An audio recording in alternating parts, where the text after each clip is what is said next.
Hi everyone. So we are here for the initiative by Sankara Foundation India on World Sight Day 2020, and the theme being Hope in Sight. So Sankara Foundation India has endeavored to bring you 20 lectures of 20 minutes duration each from various fields covering ophthalmology, optometry, and much other than that beyond eye care. I'm Dr. Animesh Jain, and I'll be talking to you about the evolution of ethical principles and guidelines and the principles of ethics. I head the Mangalore unit of International Network of UNESCO Chair in Bioethics, and I also am a professor of community medicine at the Kasturba Medical College, Mangalore. Now, let me tell you what happened a couple of months back in this pandemic situation. I'm sure that you would have heard of that this cruise ship, Diamond Princess, was quarantined off the coast in Japan. One of the passengers who got off earlier at Hong Kong was tested positive for COVID-19. Now, following that, this ship was quarantined for weeks together off the coast in Japan. And this was done to obviously contain the disease, and we are still trying to discover and learn more about the disease. However, following that, so many people actually, there were some 700 odd people, 713 odd people, and there were quite a few who tested positive. And this became a lab. They started trying to do a lot of research on these people, and this became almost a floating lab. And that was one of the concerns which was raised. So basically, I'm going to talk to you about some of these principles which guide our research and the evolution of those ethical guidelines. We will look at the definition of ethics and bioethics, and then we will look at some of these aspects which relate to human rights. And then we'll summarize and close. Long years back, when we had James Lind, the sailor, who observed that when he divided people into different groups, and a particular group of two people, when he gave lime and oranges in diet, they actually were cured of scurvy. And that's what led to one of the first controlled experiments known or documented. Now, way back then, this was never done according to some approvals or principles or guidelines or whatever. However, this was long years back, centuries back. We also have an example where Edward Jenner in 1796 inoculated an 8-year-old James Phipps. The story goes that he had heard from the milkmaid that those who were actually having an infection of cowpox were immune to smallpox. And this led to the immunization and vaccination as we know it. Later, he of course immunized or inoculated several children, including one of his own son, that is 11-month-old son, and this went on. Little later, Louis Pasteur, he discovered a vaccine against rabies, and he actually vaccinated a boy called Joseph Meester in 1885. All these were never approved, they were never going through any guidelines. But let's look at it. Probably today, that would be outrageous. However, at that time, there were no guidelines, there was nothing which could actually be relied on. At the same time, their motive was they were trying to look at improving the kind of healthcare we had. We were trying to protect people, and that was the idea. So if you look at the history of research ethics, 18th and 19th century, we talked about the scurvy and then Edward Jenner later and Louis Pasteur. Then we also had Walter Reed who came in, and then he came up with one of the few initial guidelines. He talked about self-experimentation and then only adults could be enrolled and about things like consent and reimbursement. But however, if you look at 1900s, we had these yellow fever experiments in Cuba where soldiers and laborers were used. Why soldiers and laborers, you may think?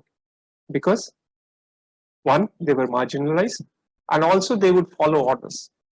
So they were used to do an experiment where they were injected with the yellow fever virus and they wanted to see the course of the disease. So this was also to improve the knowledge and the kind of scientific progress. When we look at the Nazi experiments that happened somewhere around 1940 to 45, somewhere around that time, now they were again barbaric. There was an experiment of cold water which was done, and these people tried to actually look at how long a person will survive if he or she was immersed in freezing cold water. And they did it very meticulously. If you can see this, they did it very meticulously. They wanted to document the water temperature, the number of attempts that person has taken, the body temperature when the person was removed from water, and the body temperature at death, time in water and time to death and things like that.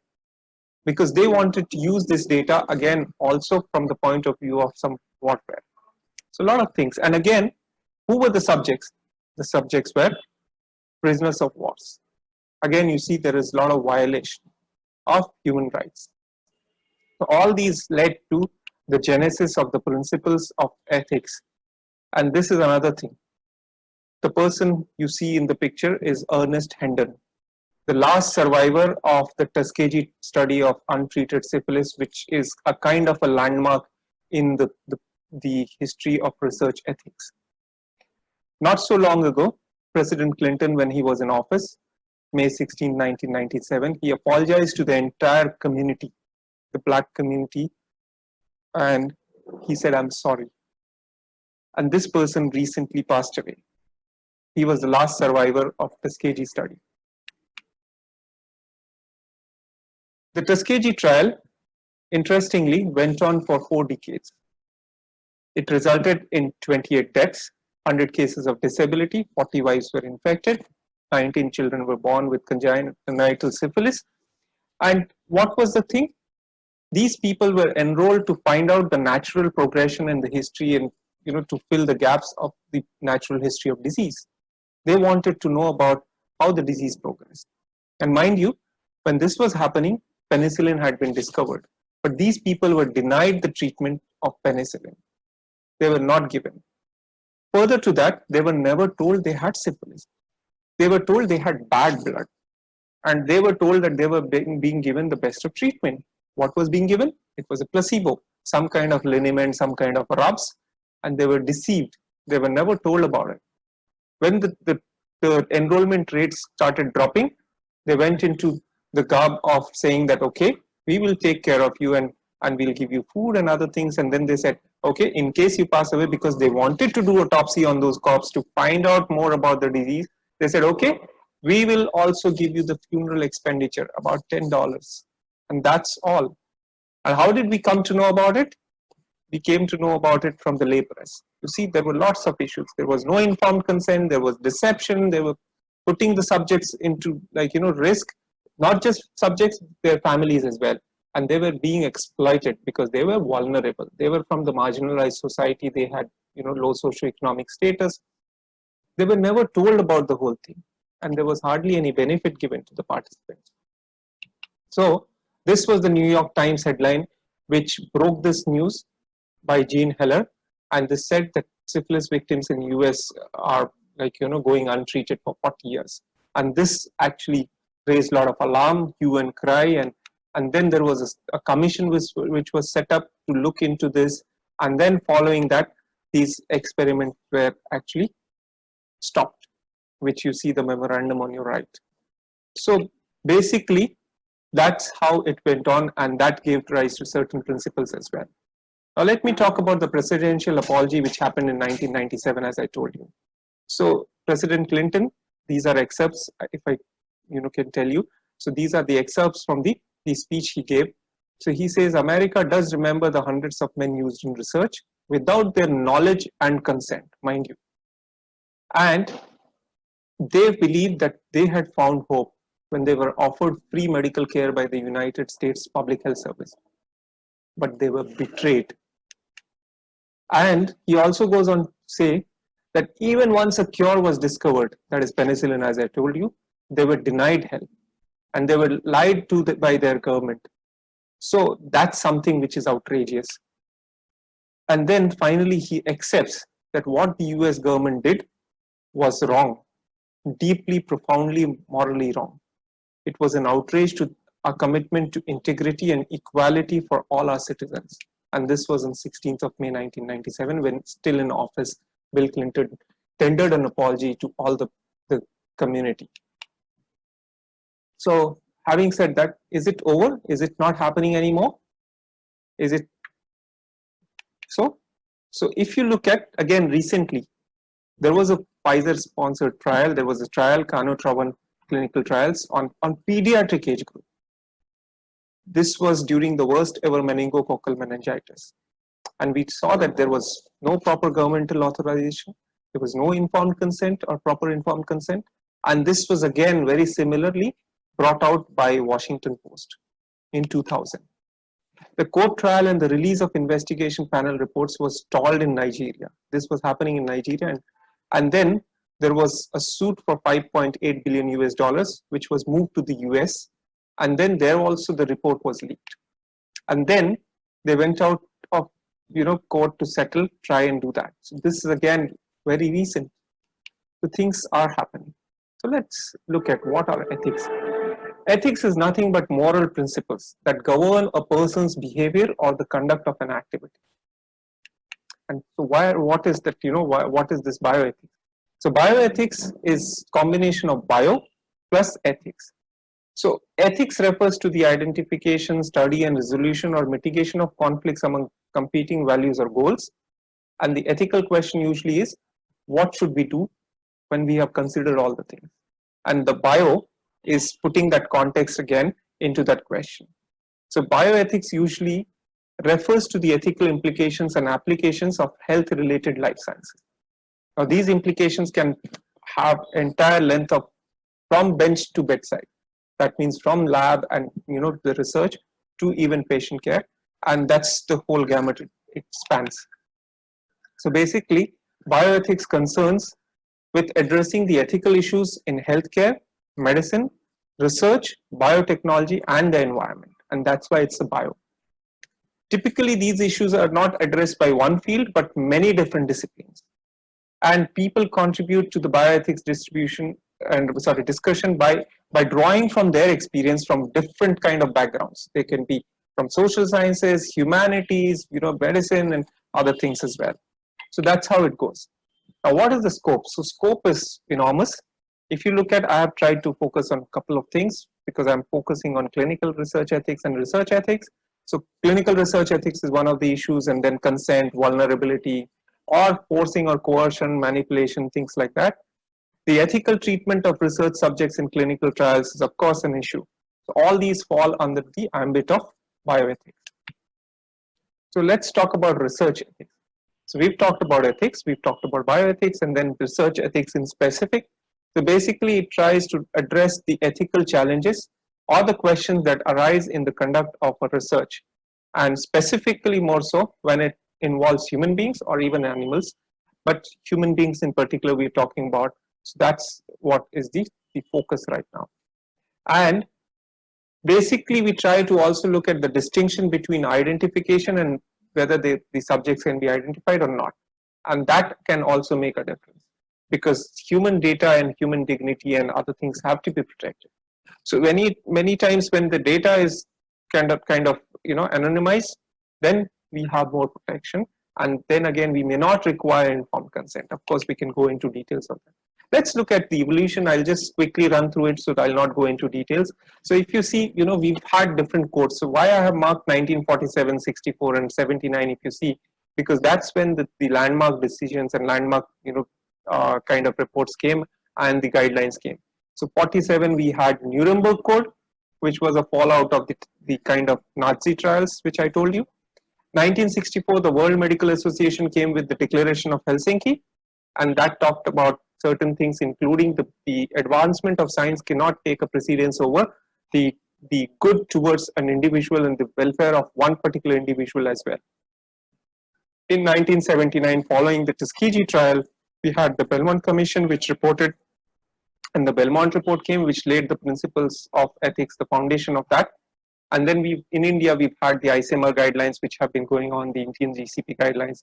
And very recently, the ICMR guidelines were revised in 2017.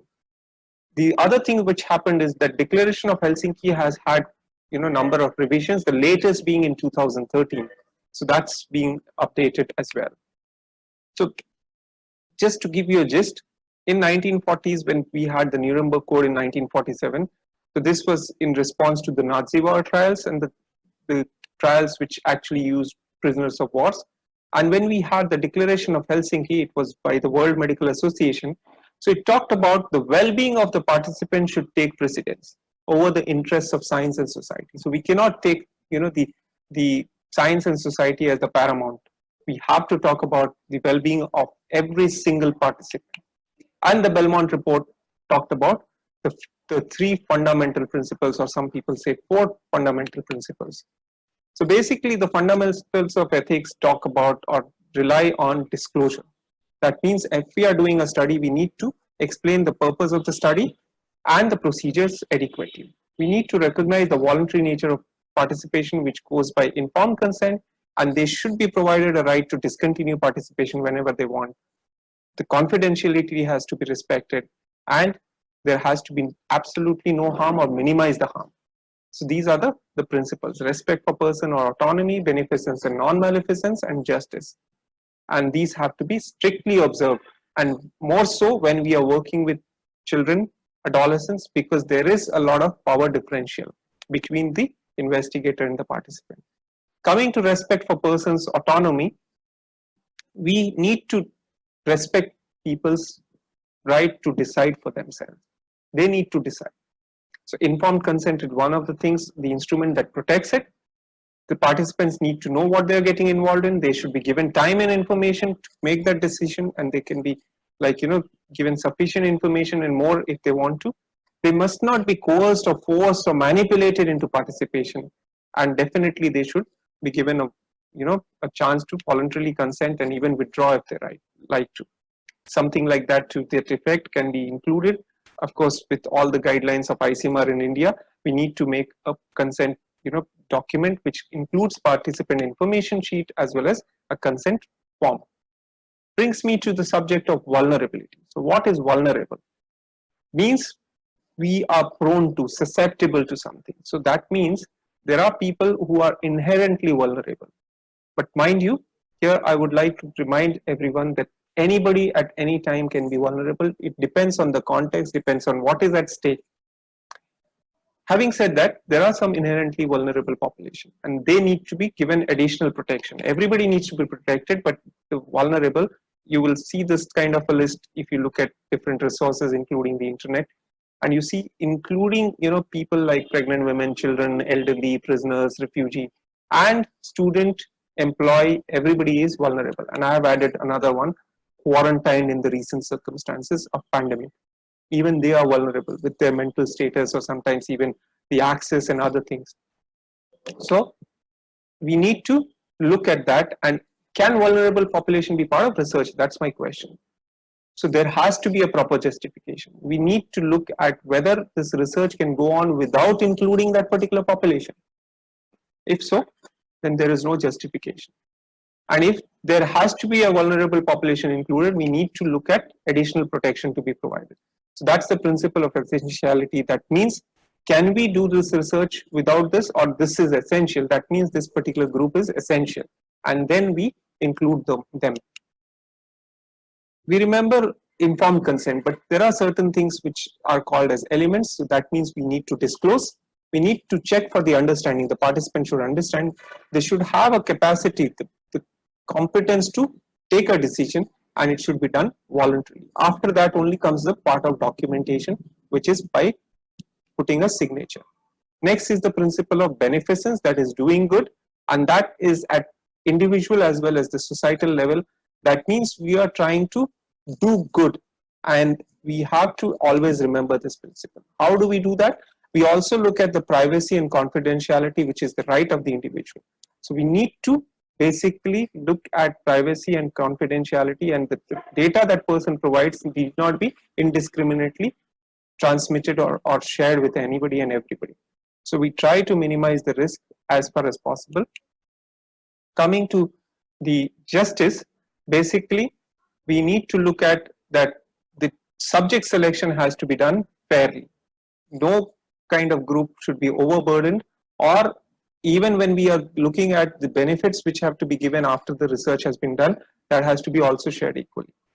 So these are the principles. Basically, respect for person goes with autonomy, beneficence is doing good, and with that hand in hand goes non-maleficence, that is not to do any harm, and justice fair to the wider body or the community. Now coming to research related harm, it can be in different ways. It could be physical harm, which is very obvious, but there sometimes is psychological harm. There is sometimes, social harm. There could be stigma and other things. There could be legal or economic harm, probably, economic in the form of some kind of, financial loss or otherwise. And all these harms have to be looked into. And having said that, we need to build a mechanism where we need to have a compensation. And definitely if somebody has, an outcome like death, it is definitely entitled to financial compensation. So we need to have an inbuilt provision for mitigating these research related harm when we think of our proposal. One more thing is about, when we reimburse or we pay for the inconvenience that the participant has incurred because of participation in research, whether in the form of time spent or, travel or any other kind of thing, that's okay, that can be done. They can also be given some kind of free medical services. However, when this is reasonable, that's okay. But when it goes beyond reasonable, then it's not a benefit, it becomes an inducement, because that will lure the participant to getting into research. And that's something which has to be curbed or looked at very strictly and stringently, and has to be immediately curbed and denied. Coming to the human rights, how do we relate this? So we talk about, and human rights, and as in the Article 15 of the United Nations Declaration, so a lot of things actually coincide with. So we talk about dignity to the human being, the security that we need to provide, and that's the safety and security of a subject, liberty of the person and the autonomy that the person can decide and can be master of his own wishes, privacy and confidentiality, which has to be assured to the participant, and the right to equality, so that the fair principle of drawing the subjects, so that is justice, the right to benefit from science, and the public dissemination of results, so that we make it accessible and everybody gets the right to know about it, and also to get benefited from that. So these are some of the things. How do we ensure this? So researchers have certain responsibility. They need to always think of the protection of human participants, build that into their proposal. Conduct research according to the universal ethical principles. Use the best possible scientific methods, because if it's not scientifically sound, it may not be ethical.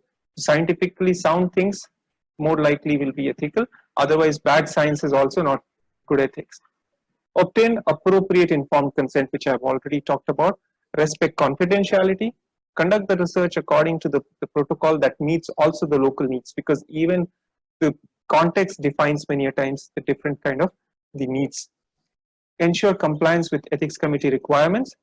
Provide agreed treatment and assistance, even if they withdraw from study or after the study is over. Support the long-term interests of the study participants and community after the study, and apply and share the knowledge gained by research, because once we disseminate, that's how the science progresses. So we don't just keep the research buried somewhere or gathering dust somewhere. So it has to be shared. To sum up, I've tried to give you an overview about the evolution of ethical guidelines, what led to the genesis, what were the wrongdoings which were done, the basic principles of ethics as it applies to research, and a few researchers' responsibilities. So thank you. It's been a pleasure talking to all of you.